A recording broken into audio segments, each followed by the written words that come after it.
So basically, as you can see here, I've taken off the shroud from the Hotend, and you can see that the extruder mechanism and the hot end are still in place.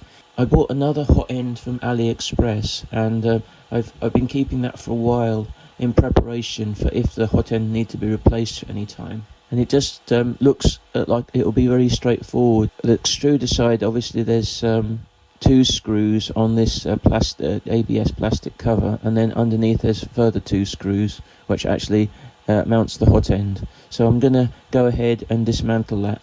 It's quite easy to order these hot ends from AliExpress, and they come to the UK at least for £4, including tax and delivery. I ordered it with the choices selection, so with the choices there's a minimum order quantity. Here in the UK it's 8 GB pounds.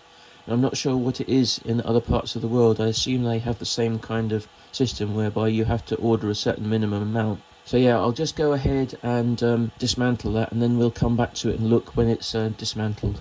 Yeah, so this here is the inside of the ABS housing for the extruder, and you can see that the little wheel there is running on an ABS shaft.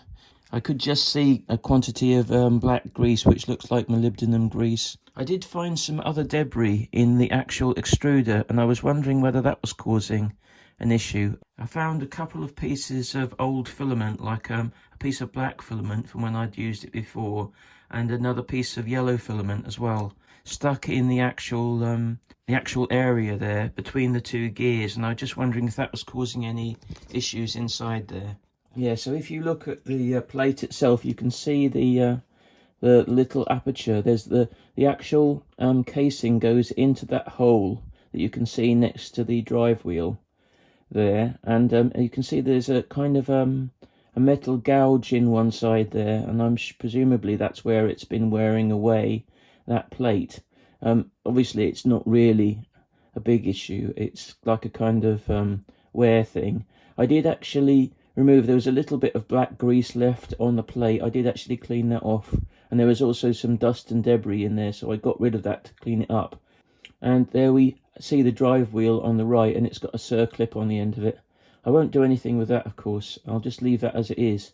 And I only loosened the clamp at the bottom, and I took the two screws for the plate off because I thought it'd be interesting to see inside there. Here you can see those two screws that hold that plate on, and then you can see the hot end here. The actual Bowden tube does go right down, or it's not really a Bowden tube, is it here? It's more like a liner. It does go right down inside there. That's the main thing that controls the height of the hot end. Yeah, where it fits into the bottom of the bracket there, you can see there's a stop in the plastic. So presumably that length of that little tube there is what's the controlling factor on the height of the hot end. And I think that since the hot end isn't adjustable and there's no end stops to adjust, you've really got to be, if you do take this out, you've really got to be careful with that little piece of tubing, because you probably need to measure that very carefully.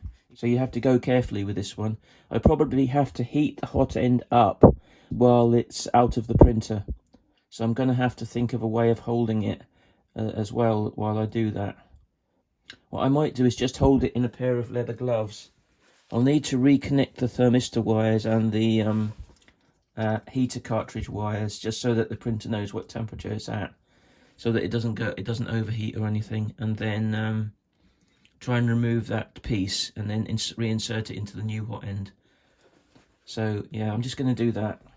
Here you can see the actual hot end with the Bowden tube removed from it, and behind it a pair of stout leather gloves.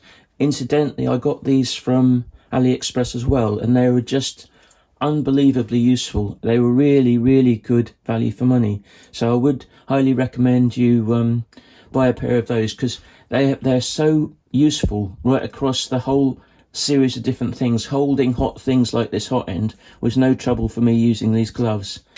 Yeah, these came from AliExpress's choices as well. I don't know if you've got any kind of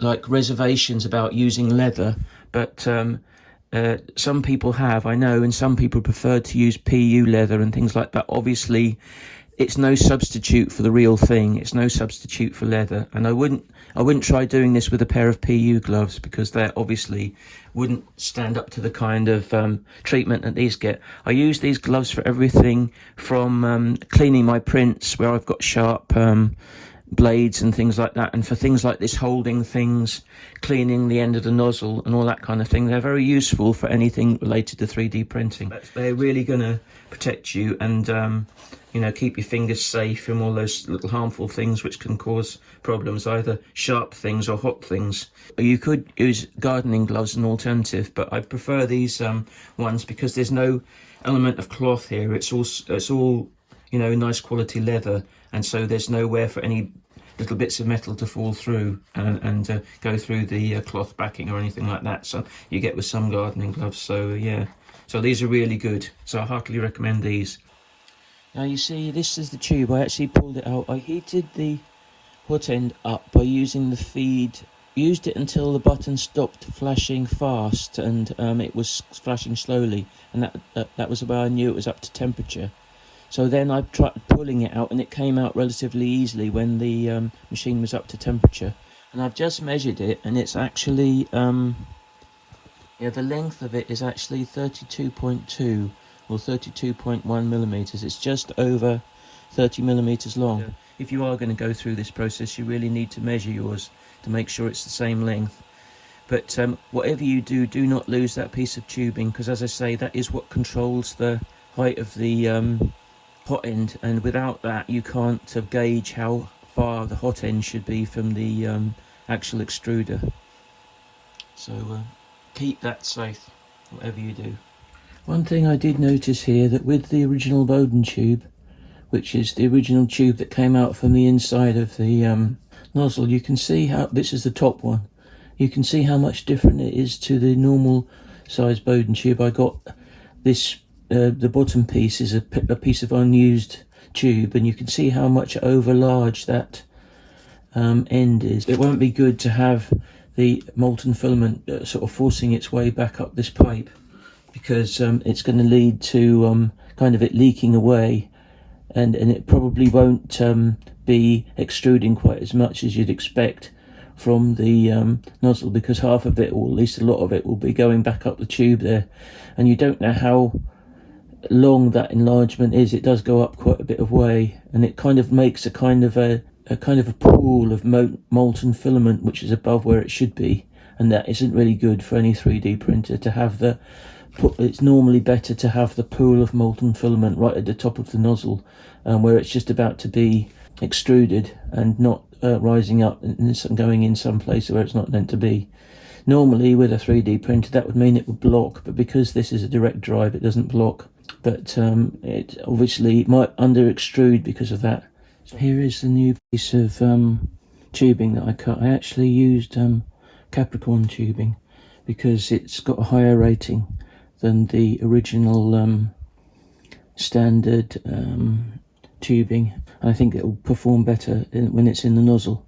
I cut it to the exact same length as the other one. If you are going to cut Capricorn tubing, you need to have one of these little cutters. I think there are more updated and possibly better tools available, but this is what I use. And the reason you need this is you need to make sure whenever you cut this Bowden tube or anything like this, you need to make sure that you make the cut at absolute right angle. So it's no good cutting it with a pair of pliers and then trying to open it up or anything like that. You really need one of these little cutters. I wouldn't bother, you know, with anything else. You certainly, at the minimum, you need one of these little cutters, which kind of has a kind of blade, and it's the pipe is held in a kind of trench, and then hopefully it won't go off. But so this is the old nozzle. Obviously it's cooled down here with the filament still inside it, and this is the tube pushed in all the way as far as I can get it, and I don't think that's enough. So I'm just going to compare it with the other nozzle, brand new nozzle. This is the completely new nozzle, and the tube projects 14.8 millimeters from the top of the shoulder of the new nozzle. This is the old nozzle with the filament remaining in it, and it's 18mm. So I've got to push it in 4mm roughly to ensure that it's correctly installed. And what I'm going to do is just to put it on the machine and heat it up and hold it with the leather glove and push the tube into it, and then see, compare it again with the fresh nozzle, and hopefully it will be a same or similar. And then we'll know that it's properly inserted, so I can go in and put it back in the printer again, and off we go again. I've inserted the tube back into the nozzle using the heat from the machine and the leather gloves as I previously described, holding the nozzle in one glove and the tube in the other glove, and pushed it in. And now the distance is 13.5mm, so it's a little bit less than the original 14.8mm I believe I observed before, but at least I know it's completely inside the nozzle. Hopefully it's bottoming out in the bottom of the nozzle, so I'm happy with that.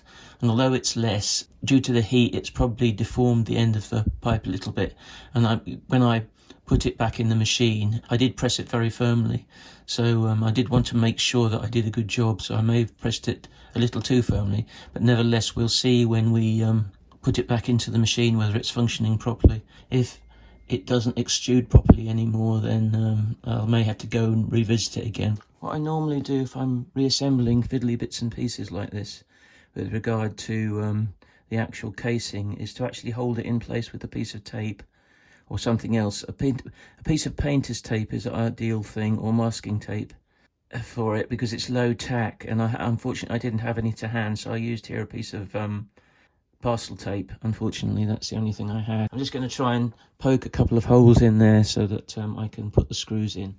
Yeah, so normally if I'm doing anything like that with small screws that are fiddly, I normally put a piece of blue tack on the end of a screwdriver and then attach the screw to the blue tack, so it's kind of on the splines of the screwdriver, and then I'll use that to hold it on there while I'm putting it in. You guys that are more dexterous than I am can probably do it without that, but for me it's always helped and been a great boon for getting awkward small screws into awkward small locations. There you can see there's two screws back in that bit of plastic and fixed to that metal plate. I've just done it loosely at the moment because what I'm tending to do is to actually pass the hot end back into the thing by pushing it, and then I'll tighten up the screws once it's there. As you can see, I've now replaced the tubing, the bottom tubing, with the Capricorn tubing, put it back inside the mounting, and tightened all the screws down again.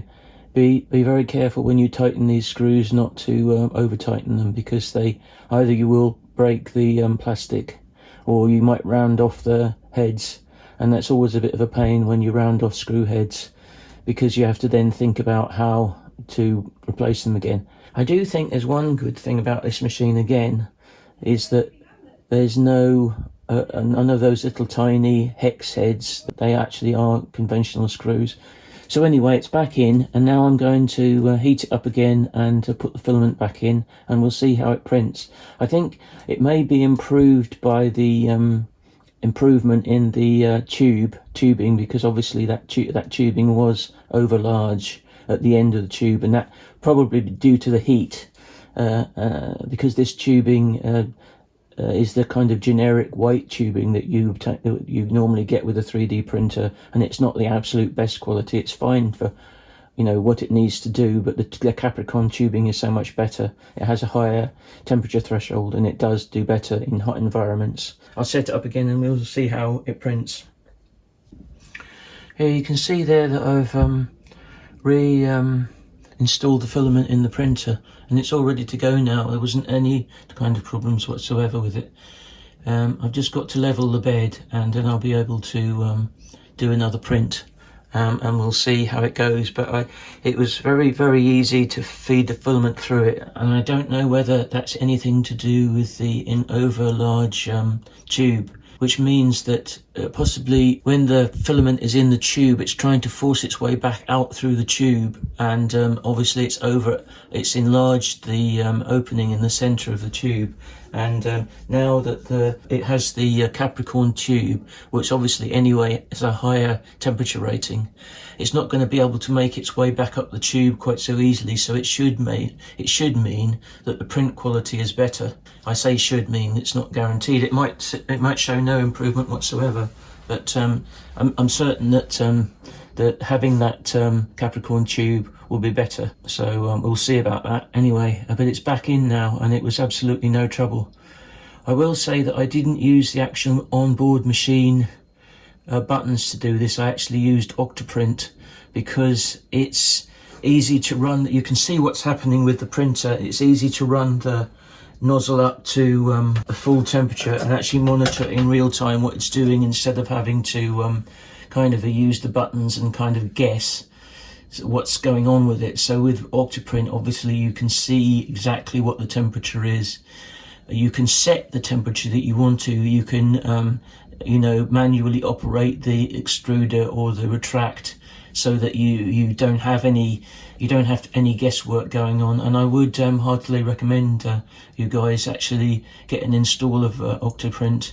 Obviously it's an additional expense, but at the same time, Octoprint is such a useful thing that it's kind of useful for any printer. So if you start out with the Easy3D K9 or one of the other Easy3D printers, the Octoprint setup can then be applied if you go on to get another printer, such as an Ender 3 or I don't know quite how the Bamboo Labs one, but I should imagine it's the same thing.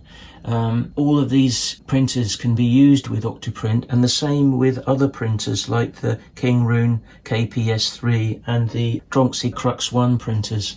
They can all be used with Octoprint. So if you do decide to get a Raspberry Pi and set up an Octoprint setup, then you'll be able to reuse it. So and you might learn a thing or two about other aspects as well, like the Raspberry Pi, for instance, and that kind of thing. All this kind of thing is useful to know.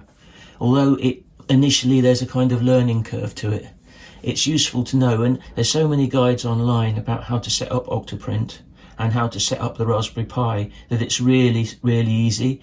And at one time there wasn't anything, and now there's so many online guides, things on YouTube, things on the Raspberry Pi website, and by the Raspberry Pi Foundation as well. There's so many things, and so many people done so much stuff to help you get started with these kind of things, that that's really a walk in the park these days. So don't worry at all about it. What I would suggest you do, if you are interested in using a Raspberry Pi with this machine, it is a really good idea, because obviously this machine has no screen, so you can't monitor in real time what the temperature is. You can't control in real time the extruder. You can't do a lot of things. You can also with Octoprint actually transfer prints to this machine wirelessly, so you can it's a really useful thing to have, and it saves fiddling about with this fiddly little SD cards and so on, which can be a bit of a nuisance because they're so tiny they can easily get lost, and it can be a bit of a fiddle to actually put them in the machine. So with Octoprint, there's so many useful things it can do. You can monitor your print in real time with a webcam and so on. There's so many useful things. It's definitely worth thinking about. And I might look at it again. I'm by no means an expert with Octoprint, because actually with this printer it's the first time I've ever used Octoprint, but because this printer has no screen, that's the reason why I got the Octoprint set up in the first place, because of the issue of there not being any screen on the printer, so that I couldn't monitor what the temperature of the Hotend was. Originally when I had this printer, it didn't register the correct temperature on the thermistor, and I had to actually update the firmware on this machine to actually get it to actually register the correct temperature. But now I did update the firmware. It is actually registering the correct temperature. So that's another thing. That was the reason why initially I got the Octopi set up, because I wanted to check the temperature, and that's how I discovered that it wasn't reading the correct temperature through Octoprint.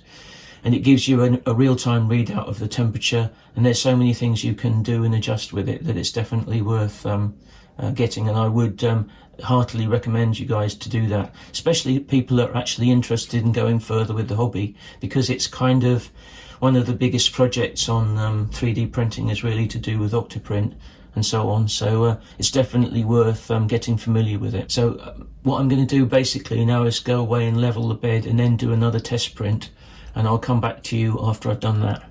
Yeah, so I've printed out this Benchy, and it's still not perfect by any means, but it's a considerably better Benchy than we've had before from this machine. I also did my tip of making the skirt 1mm. That's 5 layers, 0.2mm.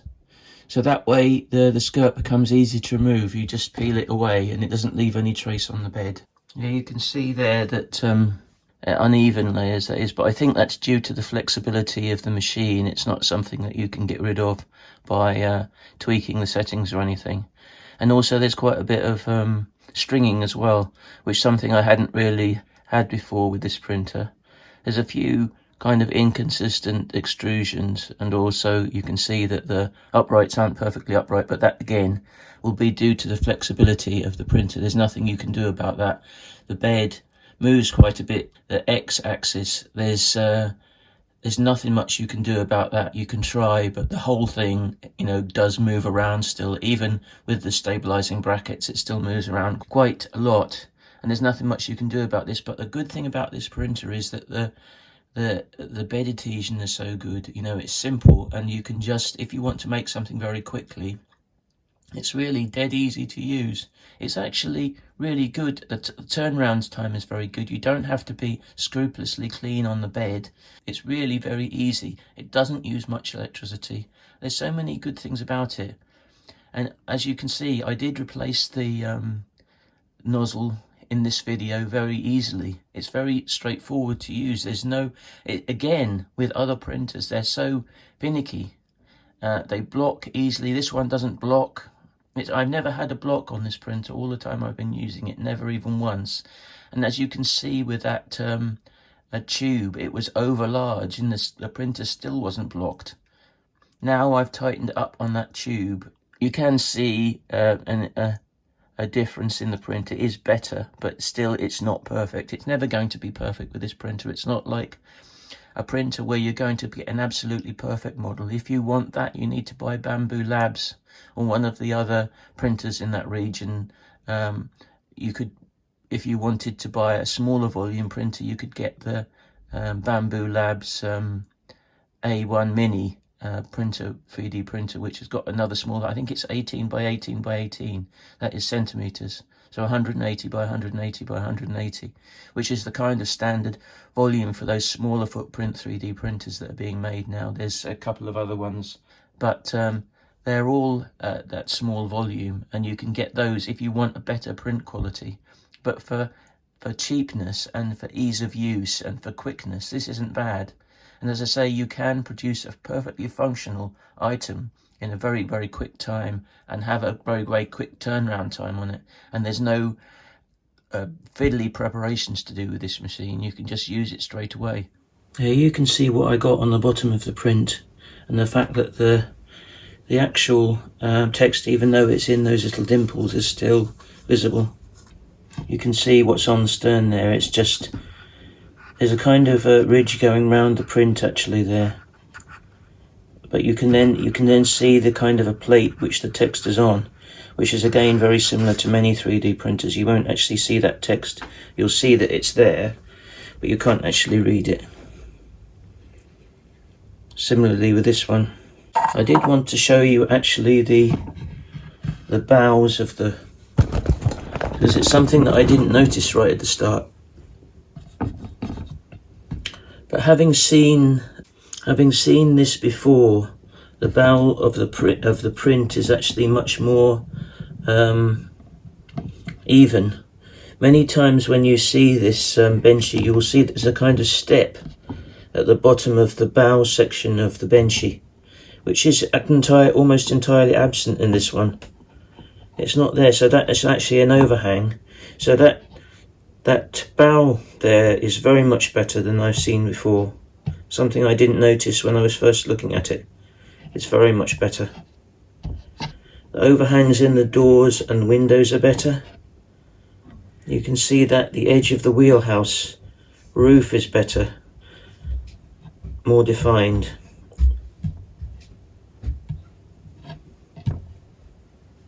And you can see there the roof of the wheelhouse is much better. I'm trying to show it to you as much as I can. It's kind of continuous and it's not drooping. And there's a lot more expensive printers that can't manage that actually. There's been, in the past, there's been under extrusion on the columns of the wheelhouse and so on. They've been kind of discontinuous, whereas here they're solid and fully formed.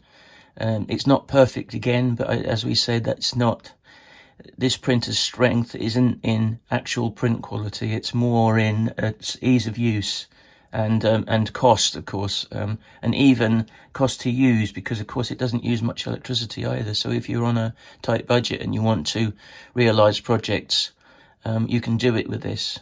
And also you can post-process things. I know I like that people like to see things perfect off the machine, but you can post-process your items. You can, if you've got a circle or a hole, you can drill it out with a drill bit that's nearer the right diameter and so on to round the holes a bit more. So it's not really the end of the world that they're not completely perfect. Post-processing is required. It's like required in anything. If you make something in wood, you can't make it completely 100% from the start. When you cut the wood, you have to then sand the wood off. You can't go from a cut edge with a saw to a beautifully crafted finished thing. You have to sand them down. So this is the same. It's no different. So you can't expect to have a perfectly formed print from a machine at this price point. Certainly with the Bamboo Labs you can, but you know, it's a cost question. And also the ease of use of this one, it's very much more easier than many of them are to use. So it is a kind of trade-off between print quality and ease of use. And this scores on the ease of use side, I think, because it is simple. It's simple to use. It doesn't require enormous preparation, because you can print on that print surface with almost no preparation at all. So it's very quick. And even with the maintenance is all very quick as well. It's not complicated and it's very quick to do. And there's nowhere for it to go wrong. When I replaced the Hotend or replaced the nozzle, the time to actually printing again was only a few minutes. Had I been able to go straight through and replace the nozzle, it probably would have only taken half an hour at the most, and I would have been printing again. With many of these other 3D printers that cost far more, if you changed the nozzle out, you'd be there for an hour or maybe an hour and a half doing it. And edit to bring it back into printing. And you had to fiddle around with adjustments and things like that to do, which you don't have to do with this printer. So it's very easy. That's another thing. So I would say, if you're looking at this printer, the actual inputs in it are less, and you can get a reasonably good output from it with less time and trouble on your part. People do buy these and then progress very quickly to having other printers. But that's a kind of a learning curve. It's a step in the learning curve. And it does enable you to try the hobby out without outlaying a vast amount of money on these other printers. So you can try it out and see whether it's the right thing for you before you do go on to consider these other printers. Okay, so we've looked at changing the nozzle and replacing the filament and starting a print and seeing how it came out. And we can see that it's easy to change the nozzle, or relatively easy to change the nozzle, and to go on to start printing again. Okay, thanks very much for watching, and I'll see you again next time. Bye.